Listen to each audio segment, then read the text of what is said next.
Okay, and that is the melee one-shot Godhammer himself. The mercenary gemling, two-hander, surrender. That one-shots the entire screen, right? Bam, bam, bam, bam, bam, bam, bam. The whole screen. Okay, literally the whole screen. Now, to make things as simple as I can, the build main way it works is you need defense, right? You must have defense, right? If you don't have defense, you die. So how do we get defense? So with the surrender, this is actually ages for life. It's absolutely crazy. Okay, so we take all the block nodes, not all. We take these block nodes here, good damage and some block, and I only take these block nodes here, and that's it. I'm block capped, right? Well, I think 74, which is good enough. Okay, good enough. Now, the reason why I'm block capped like this is because currently, and I say currently, these gems I've been sniping for like a few 1 to like 3x each, and well, 7% block chance. Just think about a dual socket right now, right? 7% block, cooldown reduction, ignite, and armor. How many nodes is this on the tree?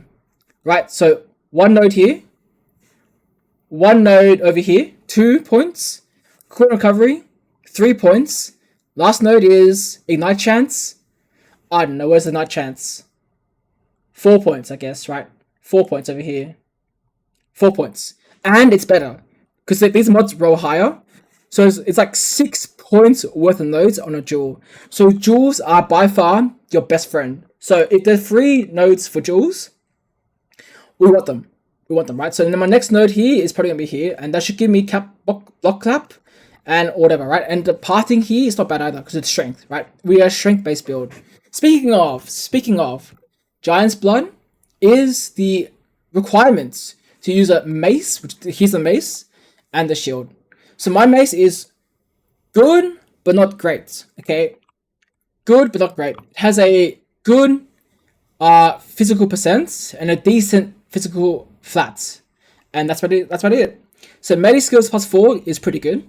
Strength is pretty good. I mean, it's just good. It's a good mace, but not crazy, right?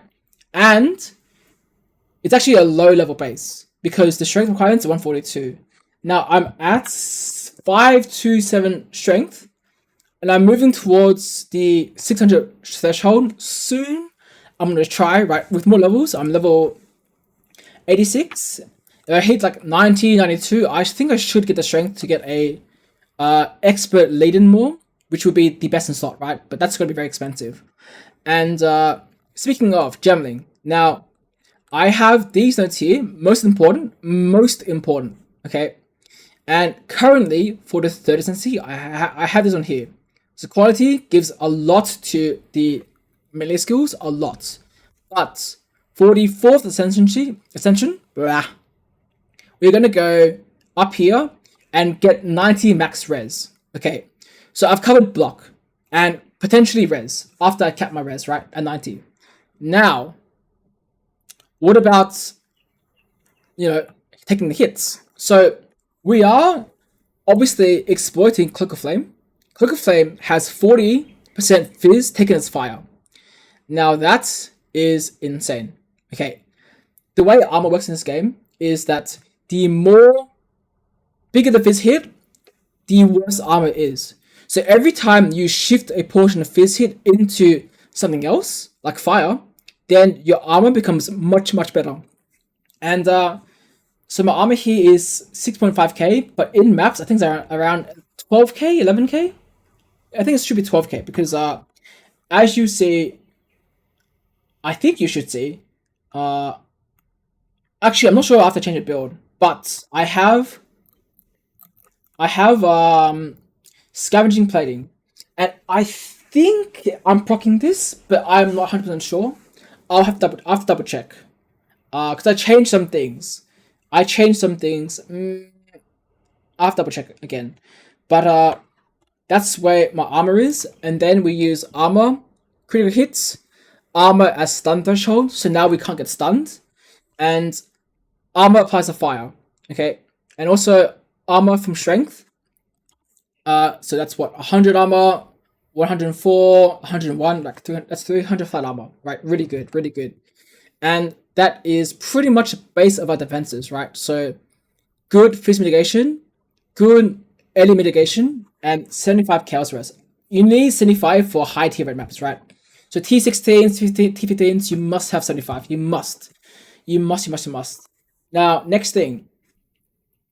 How do we do damage? Well, besides the big mace, we're actually using war cries. So we're using Infernal Cry into Seismic. Normally, 2 to 3 is enough, right? 2 to 3 is enough to clear. And this clears everything. And you might be surprised, but this entire time, I am on a 5-link. 5-link hammer and 5-link supercharge. But it's actually only 4-link because Fiery Death is clear. Right, this is clear. This is clear. These two skills are both for clear. And I have Supercharged Slam with Primal Armament, more damage. And then Extra Fire, more damage. Right? So just more damage. And because Infernal Cry gives us 25% fizz conversion, I think. Am I crazy? It doesn't. It gains as fire. Okay, it just gives you more damage, right? It just gives you more damage. Plus out to fire, right? Works very well. Quite similar to Colonel's Ignite build. Similar, but not quite the same. But for the most part, we clear with Supercharge, and our single target is Hammer of the Gods. Okay, Hammer of the Gods. So single target, the way I do it, right? If I see a Giga Tanky rare, and I'm saying it doesn't die, I will do Supercharge, pop mana pop, and when it goes here, we go boom stun straight into Hammer. And so now the Hammer hits on a stun target and it won't miss.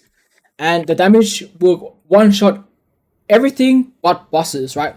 T16 bosses, so my Atlas, I've done up to T16 bosses, and not one shot, but like 2 or 3 shots, like 2 or 3 combos and they're dead, right? 2 to 3 combos and they're dead.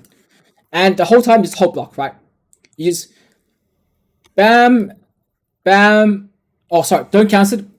Let the hammer drop and hold block. And that's it. That's all you do. Now, speaking of block one more time, I forgot to mention, I have anointed this node here to gain mana when you block. I'm not sure if it's bugged, but I think it does give you mana, even though it's a little bit, and should help. But either way, this is literally the cheapest anoint you can get. So Aya Green are the most common emotions from Delirium. Everyone should have a ton of them, right? So my Delirium tab, I have like a ton of them, right? Or Greed, whatever. And that is most of the defense offenses. Alright, so War Cries empower additional attack gives us the 2 War Cries, exerts for Infernal Cry. Like 2 exerts. Boom. In normal clearing, I will War Cry, jump in, and then charge 1, 2, 3, and boom. And everything's dead. This build is not a blaster. It is not. But I feel like it's very safe. And I've died, I think, 3 times or 4 times from 80 to 86. Okay? 3 to 4 times, 80 to 86. Actually, 5 times to a boss. And then 6 times to a one-shot that I couldn't possibly react to. And that's about it. That's about it. Anything else? Anything else? I think that should be it. I mean, it's pretty straightforward. Okay. Hope you enjoyed the short build guide. I will be making adjustments, and I will be making a full build guide later on, hopefully, to showcase everything in depth. Alright, and thank you very much. Oh, and I forgot. The reason why I have so much movement speed is because this node here gives you movement speed per time you've blocked in past 10 seconds, and it doesn't have a limit. So I think it reached like 200 movement speed, and I consume pack to pack when it's really, really